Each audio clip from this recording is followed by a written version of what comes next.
La galerie Charles Raton et Guy Ladrière est installée au 11 quai Voltaire, mais existe depuis plusieurs dizaines d'années sur la rive droite, 14 rue de Marignan. Charles Raton commence sa carrière au lendemain de la Grande Guerre et acquiert très vite une réputation internationale de marchand et d'expert, tant en art médiéval qu'en art premier, sans pour autant ignorer l'art vivant puisqu'il organise en 1936 la première exposition surréaliste d'objets. Avec Guy Ladrière, les intérêts de la galerie s'étendent aux périodes de la Renaissance et de l'âge baroque. Sculpture, objets d'art, mais aussi peinture et dessin, intérêt partagé par sa fille, Sandrine, qui rejoint la galerie en 2001. La galerie a régulièrement participé à la Biennale des Antiquaires, à Paris et à la Foire internationale des antiquaires de Belgique à Bruxelles. Depuis plusieurs années, elle organise des expositions dans ses locaux agrandis du quai Voltaire.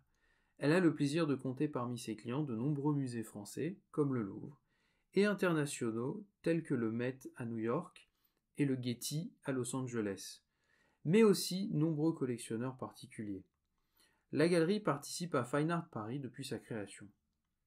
Pour cette édition 2020, le choix s'est porté sur une sculpture en bois polychrome et doré, représentant Saint-Sébastien.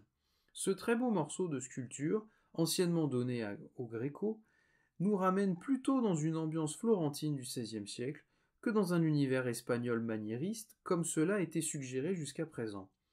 Le hanchement en contrapposto très marqué n'est pas sans rappeler les grandes sculptures toscanes du XVIe siècle. De la même manière, le traitement très détaillé et réaliste des côtés, comme le ventre renflé très marqué, sont tout autant des signes d'un maniérisme poussé. Les plis du périsonium très présents nous plongent dans un réalisme prégnant. L'extatique souffrance du saint porte à son paroxysme le sentiment de martyre rendu par l'artiste. Provenant par tradition d'Illescas, on suggéra ici que cette œuvre aurait pu orner le sanctuaire Notre-Dame de la Charité, institution qui s'accompagne d'un hôpital pour les nécessiteux. Ce même sanctuaire ayant été décoré par le Gréco, la littérature propre à cette œuvre a pu le rapprocher de son œuvre sculptée. Toutefois, à propos de cette provenance, on suggérera ici avec prudence un éventuel don de la grande duchesse de Toscane, Éléonore de Tolède, épouse de Côme Ier de Médicis. Elle aurait très bien pu donner un souvenir en signe de l'attachement familial à la péninsule ibérique, et plus particulièrement à la région de Tolède, dont sa famille porte le nom.